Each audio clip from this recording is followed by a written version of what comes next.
Hello, good morning to all of you. Today we will going to discuss आत्मनिर्भर भारत अभियान जो recently हमारे जो प्राइम मिनिस्टर हैं मिस्टर नरेंद्र मोदी उन्होंने अनाउंस किया है और जो हमारे फाइनेंस मिनिस्टर हैं मिसेस निर्मला सीतारमन ये पिछले 2-3 दिनों से हमको इसके बारे में जानकारी प्रोवाइड करवा रहे हैं। ठीक है, नाउ जो आत्मनिर्भर भारत अभियान है ये आपके prelims as well as mains point of view से काफ़ी ज़्यादा इंपॉर्टेंट है। ठीक है, तो आपको बिल्कुल इसको अच्छे से कवर करना है ना। नाउ अगर हम बात करें आत्मनिर्भर भारत अभियान की तो एक्चुअली ये है क्या। ठीक है, तो जो आत्मनिर्भर भारत अभियान है इसके थ्रू हमको इंडिया को सेल्फ रिलायंट बनाना है। ठीक है, नाउ इंडिया को सेल्फ रिलायंट क्यों बनाना है, क्यों हमें इसकी ज़रूरत पड़ी, प्राइम मिनिस्टर का विज़न क्या था। ठीक है, इसके बारे में हमको अभी डिस्कस करना पड़ेगा। ठीक है, नाउ सी जो हमारे इंडिया के लोग हैं है ना, जो हमारे इंडिया की पॉपुलेशन है ये डोमेस्टिक चीज़ों की कंजम्पशन से ज़्यादा इम्पोर्टेड चीज़ों की कंजम्पशन पे ज़्यादा विश्वास रखती है। लाइक अगर हम बात करें हमारे इंडिया के अंदर जितनी भी चीज़ें बन रही है हम उसका यूज़ कम कर रहे हैं एज़ कम्पेयर टू जो चाइनीज़ जो प्रोडक्ट्स हैं उसका हमारे इंडिया के अंदर बहुत बड़ा मार्केट है ना, बहुत सारे ब्रांड्स जो है वो हमारे वो फॉरेन कंट्रीज़ के हैं। ठीक है, तो अभी के समय में जब कोरोना वायरस की जो क्राइसिस चल रही है इस समय में क्या हुआ है कि बहुत सारी इंडस्ट्रीज़, बहुत सारी जो फैक्ट्रीज़ हैं ये बंद हो चुकी है, इसके अंदर प्रोडक्शन रुक चुका है। ठीक है, बट लोगों को एक समय में जो है लोगों को डिमांड रहेगी उन चीज़ों की। ठीक है, अब लोगों की डिमांड रहेगी बट प्रोडक्शन बंद है, सप्लाई बंद है। ठीक है, क्या होगा, सप्लाई डिमांड का जो है मिसमैच होगा, डिमांड सप्लाई मिसमैच होगी तो फिर क्या होता है, यहाँ पर इन्फ्लेशन होता है, महंगाई बढ़ती है। ठीक है, तो इन्हीं सब चीज़ों को काउंटर करने के लिए जो हमारे प्राइम मिनिस्टर है उन्होंने यहाँ पर आत्मनिर्भर भारत अभियान को लॉन्च किया है। नाउ सी जो आत्मनिर्भर भारत अभियान है it will work on 5 pillars. जो पिलर है ये आपको डायरेक्टली याद करने पड़ेंगे बिकॉज डायरेक्टली इसमें से क्वेश्चन आ सकता है, पूछ लेंगे कि आपके 5 पिलर्स के नाम बताओ या फिर इनमें से कौन ये 5 पिलर में से कौन सा नहीं है। ठीक है, सो हम इसको एक एक करके देखते हैं। लाइक देखो अगर हम बात करें यहाँ पर 5 पिलर्स की तो ये जो 5 पिलर्स हैं ये एक दूसरे से कोरिलेटेड है ना। किस तरीके से, देखो हमें हमारी इकोनॉमी को बूस्ट करना है, it was the first pillar है ना। हमको उसके लिए हमारा इंफ्रास्ट्रक्चर डेवलप करना पड़ेगा। ठीक है, अब इंफ्रास्ट्रक्चर क्यों डेवलप करना पड़ेगा, क्या हमारे पास अच्छा इंफ्रास्ट्रक्चर नहीं है। ठीक है, तो आपको यहाँ पर आप यहाँ पर इसको एक एग्जांपल के थ्रू समझ सकते हो। देखो हमारे इंडिया के अंदर काफ़ी अच्छा एग्रीकल्चर प्रोडक्शन होता है ना, काफ़ी अच्छा हमारा क्लाइमेट है ताकि जो है हम अच्छे से एग्रीकल्चर प्रोडक्शन कर सकें, है ना। बट क्या होता है कि जो एग्रीकल्चर प्रोडक्शन हमने किया है हम उसका प्रॉपर 100% यूटिलाइजेशन नहीं कर पा रहे हैं, है ना। क्यों नहीं कर पा रहे हैं, जस्ट बिकॉज कि हमारे यहाँ पास अच्छी स्टोरेज फैसिलिटीज़ नहीं है, हमारे पास अच्छा इंफ्रास्ट्रक्चर नहीं है। ठीक है, और यही जो चीज़ें हैं है ना, यही जो पर्टिकुलरली पॉइंट्स हैं इंफ्रास्ट्रक्चर के ये दूसरे सेक्टर्स में भी लागू होते हैं, है ना। तो दूसरे सेक्टर्स का भी हम यूटिलाइजेशन नहीं कर पा रहे just because of lack of infrastructure. ठीक है, तो हमें इसलिए हमारा इंफ्रास्ट्रक्चर डेवलप करना पड़ेगा, पहली चीज़।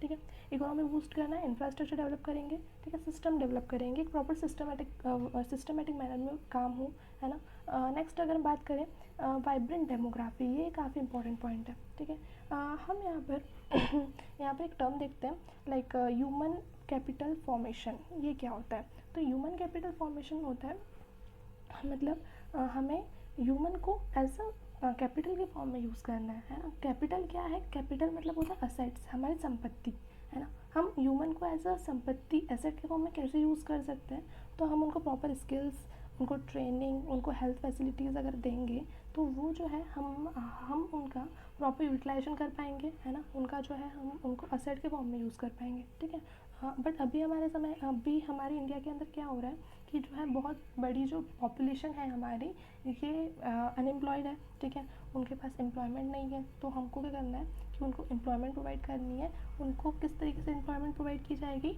उनकी स्किल्स, उनको ट्रेनिंग वगैरह दी जाएगी और उसका प्रॉपर यूटिलाइजेशन करके हम उनको जो है एम्प्लॉयमेंट प्रोवाइड करवाएंगे। ओके, नेक्स्ट है डिमांड। ठीक है, इकोनॉमी बूस्ट हो रही है, इंफ्रास्ट्रक्चर डेवलप कर दिया, सिस्टम डेवलप कर दिया, वाइब्रेंट डेमोग्राफी का यूज़ करके यहाँ पे पूरा काम किया, तो फिर हमारी जो हम इंटरनल जो प्रोडक्शन करेगी उसकी डिमांड भी इंक्रीज़ होगी।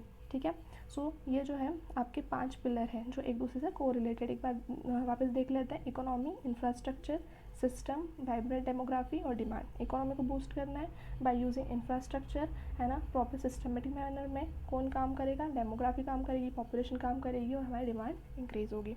ठीक है, नाउ ये जो हमारा पैकेज है ये 20 लाख करोड़ रुपीज़ का है जो हमारे इंडिया के 10% GDP को कॉन्स्टिट्यूट करता है। तो ये आपको बिल्कुल अच्छे से याद रखना है, 20 लाख करोड़ रुपीज़ का है और 10% ऑफ इंडियन GDP को कॉन्स्टिट्यूट करता है।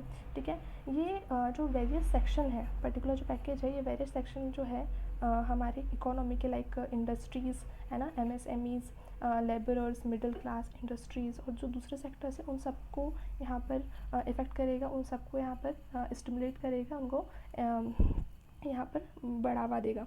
ओके, सो इसके लिए हमें क्या करना पड़ेगा, तो हमें इसके लिए ऐसे नॉर्मल रिफॉर्म्स के थ्रू काम नहीं चलेगा, हमें इसके लिए बोल्ड रिफॉर्म्स लेने पड़ेंगे, साहसिक कदम हमें यहाँ पर लेने पड़ेंगे। ओके, सो यहाँ पर जो प्राइम मिनिस्टर मोदी है, हमें काफ़ी एक यहाँ पर एक टर्म यहाँ पर यूज़ की है, vocal for the local products. ठीक है, क्या होता है, हमने यहाँ पे देखा है कि बहुत सारी जो डिमांड है हमारे इंडियन प्रोडक्ट्स की हमारे इंडिया में ही नहीं है। क्यों नहीं है? जस्ट बिकॉज की मार्केटिंग नहीं हो रही है ना। मार्केटिंग कब होगी? जब हम लोग खुद उसकी मार्केटिंग करेंगे। ठीक है, कैसे करेंगे? तो हम जब खुद उसको यूज़ करेंगे, है ना, उसको 2 लोगों को बताएंगे, तो फिर जो है उसकी डिमांड इंक्रीज़ होगी, है ना। सो आपको क्या करना है, वोकल बनना है आपके लोकल प्रोडक्ट्स के लिए। आपको आपके लोकल प्रोडक्ट्स की मार्केटिंग खुद से करनी है। ओके, सो ताकि जो है ये ग्लोबल बन सके, है ना, ये ग्लोबल चेन में आ सके, है ना, ग्लोबल मार्केट में। अब हम इसके अंदर की स्कीम्स कवर कर लेते हैं। पहली जो स्कीम है वो है प्रधानमंत्री गरीब कल्याण पैकेज। एक्चुअली ये जो पैकेज है ये आत्मनिर्भर भारत पैकेज के अनाउंस होने के पहले ही अनाउंस हो चुका था, बट अब जो है इसको आत्मनिर्भर भारत पैकेज के अंदर ही इंक्लूड कर दिया गया है। ओके, सो ये जो पैकेज है it will provide 1.70 lakh crore relief package, है ना। किसके लिए? तो पुअर फैमिलीज़ को, ताकि जो है उनके यहाँ पर जो भी इकोनॉमिक क्राइसिस हुई है ड्यू टू कोरोना वायरस, उसको कैटर किया जा सके। ओके, इसके अलावा यहाँ पर हर हेल्थ वर्कर का जो है इंश्योरेंस कवर प्रोवाइड किया जाएगा 50 लाख रुपीज़ का। उसके अलावा यहाँ पर 5 kg वीट या फिर 5 kg राइस पर पर्सन को दिया जाएगा फॉर द नेक्स्ट 3 मंथ, है ना, and it will benefit 80 crore poor people, है ना। उसके अलावा 1 kg पल्सेस जो है वो इच हाउस होल्ड, हर हाउस होल्ड को 1 kg पल्सेस। ठीक है, ये याद रखना कि यहाँ पर जो वीट और राइस है पर पर्सन को दिया गया है और पल्सेस जो है इच हाउस होल्ड, है ना, हर घर को दिया गया है for the next 3 month. Okay, उसके अलावा ऐसे कुछ वुमेन जिनका जनधन अकाउंट है उनको 500 रुपीज़ पर मंथ दिया जाएगा नेक्स्ट 3 मंथ्स तक, and it will benefit 20 crore womens, है ना। उसके अलावा यहाँ पर जो 8 करोड़ पुअर फैमिलीज़ हैं उनको गैस सिलेंडर प्रोवाइड किए जाएंगे नेक्स्ट 3 मंथ्स तक, जो कि फ्री ऑफ कॉस्ट होंगे। उसके अलावा जो मनरेगा वेजेस हैं उनको इंक्रीज़ कर दिया गया है। पहले जो है 182 रुपीज़ पर डे का मिलता था मनरेगा वेजेस, जो है अब 202 रुपीज़ पर डे मिलेगा। उसके अलावा जो पुअर सीनियर सिटीज़न है, पुअर दिव्यांग है, पुअर विडोज़ है, इनको 1000 रुपीज़ का एक्स ग्रेशिया प्रोवाइड किया जाएगा, जो कि 3 करोड़ लोगों को बेनिफिट करेगा।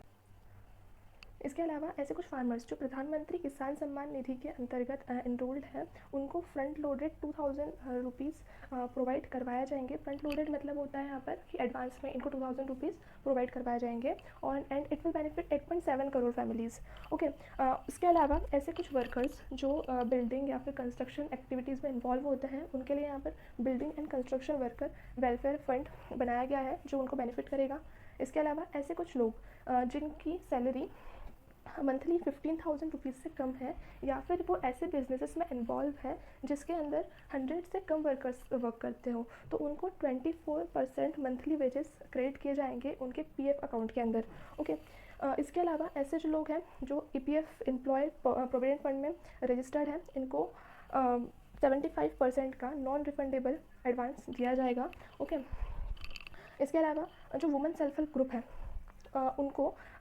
उनके लिए जो कोलेटरल फ्री लेंडिंग की लिमिट है उसको रेज़ कर दिया गया है। पहले 10 लाख रुपीज़ उनको मिलता था, अब जो है ये 20 लाख रुपीज़ तक की कोलेटरल फ्री लेंडिंग कर सकते हैं। Now what is the meaning of collateral free lending? Actually ये होता क्या है? तो कोलेटरल इन द सेंस, अगर आपको मनी लेंडिंग करनी है किसी बैंक से तो आपको यहाँ पर कुछ सिक्योरिटी पर्पज़ से कुछ डॉक्यूमेंट्स वगैरह रखना पड़ता है जिसको हम बोलते हैं कोलेटरल। ओके, सो अब जो वुमेन सेल्फ हेल्प ग्रुप है ये 20 लाख रुपीज़ तक की जो है मनी लेंडिंग कर सकते हैं without any collateral. Okay, and it will benefit 6.85 crore house hold. उसके अलावा जो डिस्ट्रिक्ट मेंटल फंड है ये यहाँ पर फैसिलिटीज़ प्रोवाइड करेगा मेडिकल टेस्टिंग की, मेडिकल स्क्रीनिंग की। ओके, सो ये था हमारा प्रधानमंत्री गरीब कल्याण पैकेज। इसके अलावा जो आत्मनिर्भर भारत के अंदर स्कीम्स कवर की गई है उसको हम आने वाले वीडियोस में डिस्कस करेंगे। Okay, so stay tuned and thanks for listening.